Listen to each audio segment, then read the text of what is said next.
Chapter 9. My feelings were as mixed as a crushed nut Sunday, so the professor hadn't gone to Brooklyn after all. What did he mean by prowling after me like a sleuth? Was it just homesickness for Parnassus? Not likely. And then the horrible noises I had heard in the night. Had some tramp been hanging about the van in the hope of robbing me? Had the tramp attacked Mifflin, or had Mifflin attacked the tramp?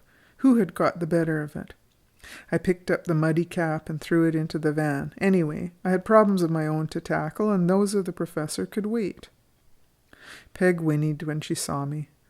I examined her foot. Seeing it by daylight, the trouble was not hard to diagnose. A long, jagged piece of slate was wedged in the frog of her foot. I easily wrenched it out, heated some water, and gave the hoof another sponging. It would be all right when shod once more. But where was the shoe? I gave the horse some oats, cooked an egg and a cup of coffee for myself in a little kerosene stove, and broke up a dog biscuit for Bach. I marveled once more at the completeness of the Parnassus furnishings. Bach helped me to scour the pan. He sniffed eagerly at the cap when I showed it to him and wagged his tail. Seemed to me that the only thing I could do to leave Parnassus and the animals were retrace my steps as far as the Pratt farm. Undoubtedly, Mr. Pratt would be glad to sell me a horseshoe and send his hired man to do the job for me. I could not drive Peg as she was, with a sore foot and without a shoe. I judged Parnassus would be quite safe. The lane seemed to be a lonely one leading to a deserted quarry. I tied Bach to the steps to act as a guard, took my purse and the professor's cap with me, locked the door of the van, and set off along the back track. Bach whined and tugged violently when he saw me disappearing, but I could see no other course. The lane rejoined the main road about half a mile back. Must have been asleep, or I would never have made the mistake of turning off.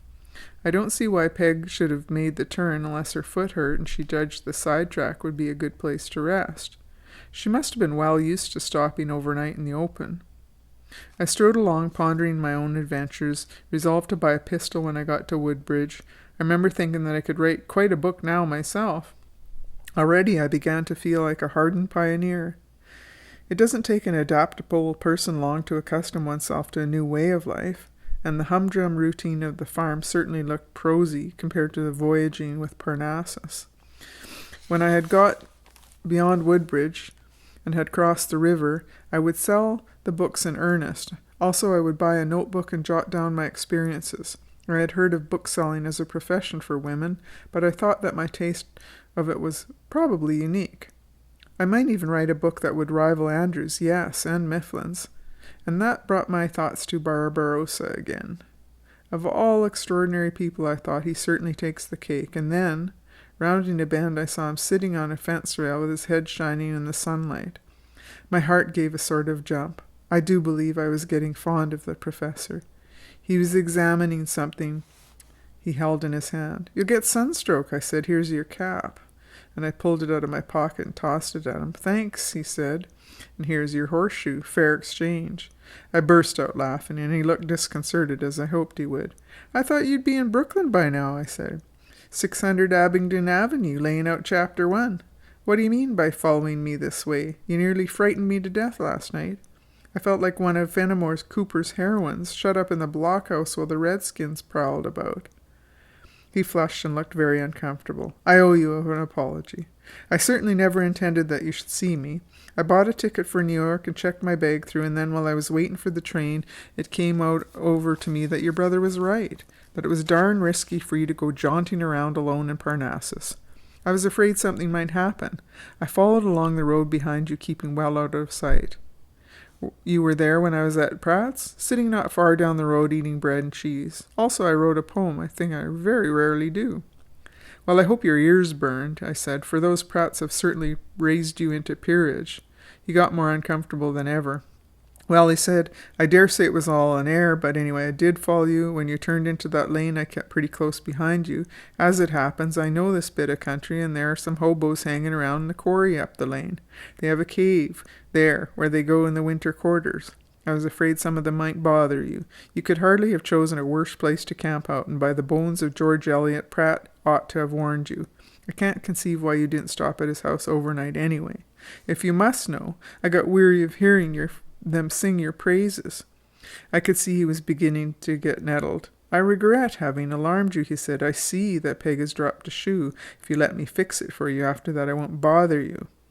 We turned back again along the road, and I noticed the right side of his face for the first time.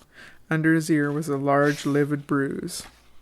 That hobo, or whatever he was, must have been a better fighter than Andrew. I see he landed on your cheek, and you're always fighting. His annoyance disappeared. Apparently the professor enjoyed a fight almost much as he did enjoy a good book. Please don't regard the last 24 hours as typical of me, he said with a chuckle. I'm so unused to being a squire of dames, and perhaps I take the responsibilities too seriously. Did you sleep at all last night? I asked. I think he began to realize for the first time that this gallant little creature had been out all night in a drizzling rain simply to guard me from possible annoyance, and I had been unforgivably churlish about it. I found a very fine haystack in a field overlooking the quarry. I crawled into the middle of it. A haystack is something more comfortable than a boarding house. Well, I said penitently, I can never forgive myself for the trouble I've caused you. It was awfully good of you to do what you did. Please put your cap on and don't catch cold. We walked for several minutes in silence. I watched him out of the corner of my eye. I was afraid he might have caught the death of cold from being out in the wet, to say nothing of the scuffle he'd had with the tramp. But he really looked as chipper as ever. How do you like the wild life of a bookseller? He said. You must read George Borrow. He would have enjoyed Parnassus. I was just thinking, when I met you, that I could write a book about my adventures. Good, he said. We might collaborate. There's another thing we might collaborate on, and that's breakfast. I'm sure you haven't had any. No, I don't think I have. I never lie when I know I shan't be believed. I haven't had any either, I said, and I thought, to tell you the truth, it would be the least thing I could do to reward the little man for his unselfishness. Well, I really thought that by this time, he broke off. Was that Bach barking? He asked sharply. We had been walking slowly, and had not yet reached the spot where the lane branched from the main road. We were still about 3/4 of a mile from the place where I'd camped overnight. We both listened carefully, but I could hear nothing but the singing of the telephone wires along the road. No matter, he said. I thought I heard a dog, but I noticed that he quickened his pace. I was saying, he continued, that I'd really thought to have lost Parnassus for good by this morning, but I'm tickled to death to have a chance to see her again. I hope she'll be as good a friend to you as she has been to me. I suppose you'll sell her when you return to Sage. I don't know, I'm sure. I must confess I'm still a little at sea. My desire for an adventure seems to have led me deeper than I expected. I begin to see that there's more to this book-selling game than I thought. Honestly, it's getting into my blood. Well, that's fine, he said heartily. I couldn't have left Parnassus in better hands. You must let me know what you do with her, and perhaps when I'm finished my book I can buy her back. We struck off into the lane. The ground was slippery under the trees, and we went single file, Mifflin in front. I looked at my watch. It was 9 o'clock, just an hour since I'd left the van. We neared the spot. Mifflin kept looking ahead through the birch trees in a queer way. What's the matter? I said. We're almost there, aren't we? We are there, he said. Here's the place. Parnassus is gone.